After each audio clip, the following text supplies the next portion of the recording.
Muy buenas noches, esto es Destino 2011 y yo soy Julio Ligorría. Esta noche tenemos el segundo programa con el doctor Eduardo Suger Cofiño. La semana pasada estuvimos con él con el tema de seguridad y hoy tenemos, como hemos planificado esta presentación de programas de gobierno, la segunda parte con temas económicos sociales. Bienvenido, doctor Suger. Gracias, Julio. Gracias por estar con nosotros. Estas semanas han sido bien agitadas y bueno, seguimos intentando que nuestro país se derrumbe por un ámbito de mayor paz social y tranquilidad. Y yo creo que lo más importante es la participación. Así es, Julio. Para llevar un poquito de esperanza y un ámbito más democrático, más expandido a la población, que es lo que quiere al final la gente, quiere prosperidad, quiere tranquilidad. Hoy vamos a hablar de eso, de prosperidad. Vamos a hablar de la pobreza, de la miseria que vive nuestro país, de las grandes injusticias de tener durante años un corredor seco donde se mueren decenas de miles de niños de hambre y que hasta hace poco, pues, los guatemaltecos abrimos los ojos, ¿verdad?, para ver con mayor claridad esa gran tragedia que ocurre en nuestro suelo patrio y que aparentemente hemos decidido que no ocurra más. Por lo menos hay un consenso de todos ustedes de que hay que luchar contra ello. Así es. Todos sabemos que la solución de la pobreza transita por una buena política económica. Si no existe un marco económico y una buena aproximación a sacarle ventaja a nuestras oportunidades que puede presentar el país, no hay solución posible. Nos debatimos entre un déficit fiscal enorme, una deuda externa creciente, una deuda flotante, una deuda interna también que muestra signos de un crecimiento no muy sano, y ese eterno debate entre si se pagan o no los impuestos, si lo que hay que ampliar es la brecha tributaria o cobrarle más a los ricos. En fin, hay un debate alrededor de todos esos temas.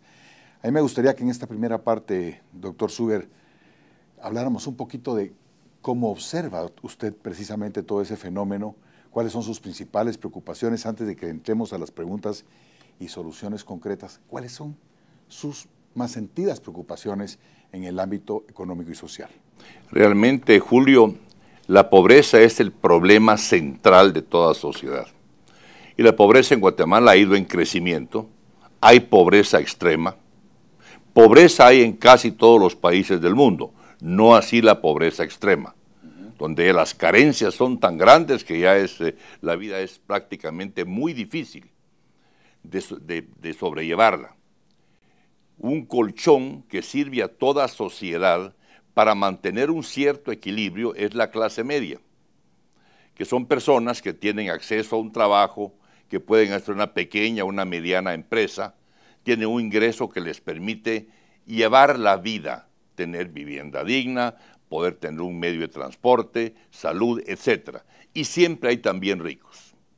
En Guatemala se ha llevado este discurso tan negativo que muchos divulgan y que creen que el problema en Guatemala es de distribución de la riqueza. Y dice, hay muchos que tienen mucho, pocos que tienen mucho y muchos que no tienen nada. Aquí hay que repartir la cosa de otra manera. Yo les digo, miren, si yo tengo aquí una champurrada y somos dos, les digo, ¿quieren la mitad? Pues los dos comemos media champurrada. Pero si somos 15, 20, 100 y la quiero repartir, ya no alcanza la champurrada. Entonces el problema en Guatemala es cómo aumentar la producción, cómo hacer el volumen cómo hacer el país más productivo.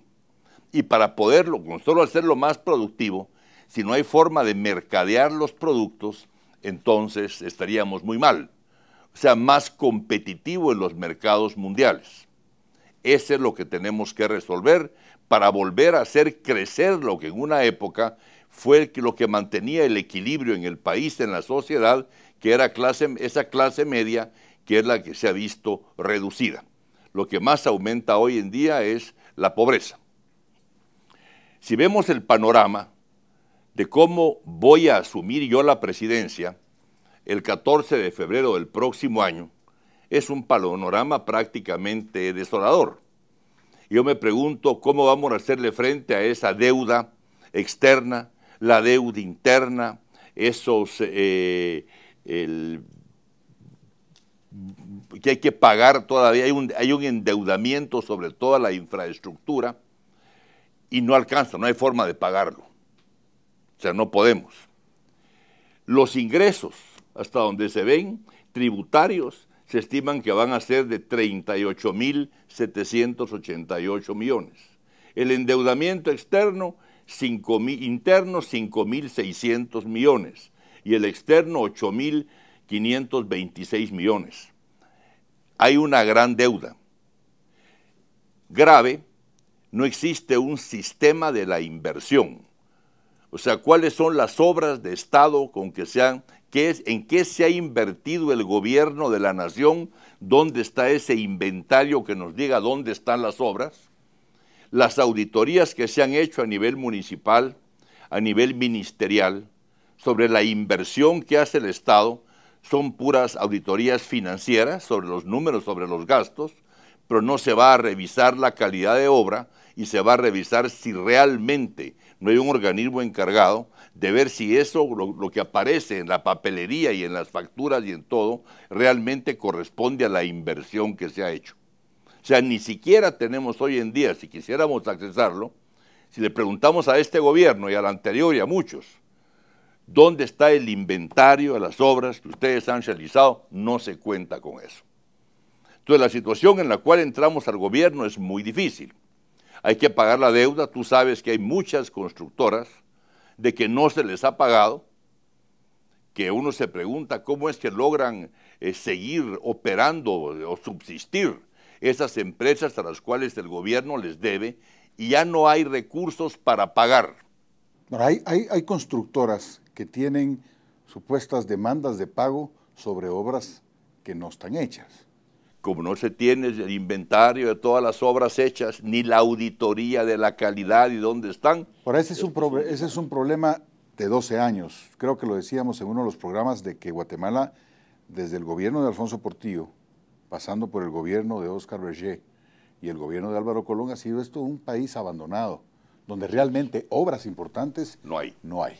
Y sin embargo, existe, para poner un poquito los números en orden, doctor, la deuda flotante es de 10 millardos de quetzales. Así es, 10.000 millones es la deuda flotante. La deuda interna es de 40.000 millones de quetzales y la deuda externa es de 5.500 millones de dólares. Así es. Bueno, esos son datos de esta mañana sí, del Banco de Guatemala. Ahora, lo importante aquí en el tema de la deuda flotante, que me imagino que usted comparte el criterio que es una deuda no muy legal, ¿correcto? Así es. Es que se multiplicó por 4. Y entonces, ¿qué va a hacer? ¿Qué haría su gobierno? ¿Honraría esa deuda o simple y sencillamente haría, como dicen los contadores americanos, un write-off y se queda únicamente honrando la deuda doméstica y la deuda externa? Yo creo que una deuda siempre hay que honrarla, Julio.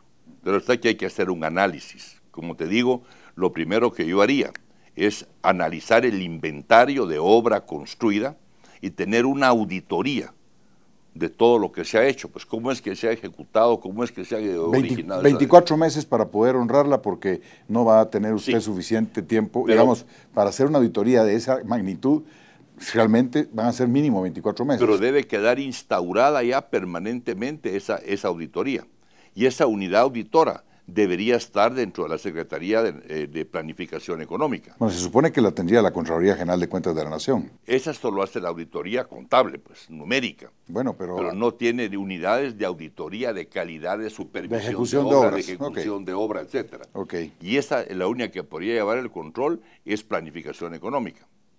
Yo creo que sí habría que honrar la deuda, pero lo que urge hacer es negociar un pacto para el pago de la deuda que no está registrada.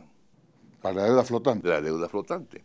Hay que negociarla, hay que hablar con la gente, pactarlo, cómo podemos llegar a un acuerdo para no principiar un nuevo gobierno con nuevas ideas, que hayan problemas ahí que van a causar disgusto. ¿En su plan de gobierno tiene usted contemplada una reforma tributaria, doctor Zúñiga? No, no la tengo. ¿No cree usted? No creo en la reforma tributaria y de hecho yo lo que he hecho es revisar cuáles fueron los sistemas impositivos en Alemania antes de la Segunda Guerra Mundial, después de la Segunda Guerra Mundial, en Estados Unidos antes de la Revolución Industrial, y el sistema tributario no es el que tienen ahora.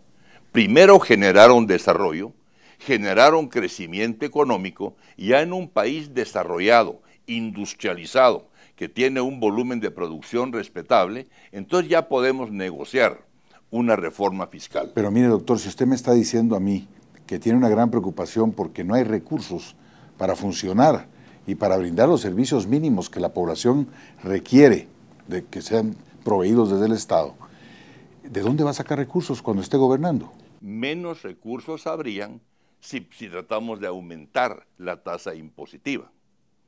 Entonces, ¿cómo es? Pero es que una reforma tributaria, implica exclusivamente aumentar la tasa positiva. No, por eso te digo, la reforma tributaria, si se trata de incorporar la economía informal, esto lo vamos a hacer. Evitar el contrabando. Y si solo calculáramos cuánto se evade en impuestos por contrabando en Guatemala, determinar el monto real de la evasión fiscal en Guatemala y eliminar la evasión fiscal, combatir, porque es un problema serio, el contrabando, y tratar de incorporar la economía informal a la economía formal. Con eso empezamos a obtener, es una reforma fiscal. Doctor Suger, vamos a ir a un corte comercial, pero ahora sí quisiera que me explique, porque mucha gente dice, vamos a combatir la evasión, vamos a combatir el contrabando. Yo lo vengo escuchando hace 25 años. El contrabando se sigue dando y la evasión también. Volvemos con ustedes en unos minutos en Destino 2011 con el doctor Eduardo Suger Cofiño, después del corte comercial.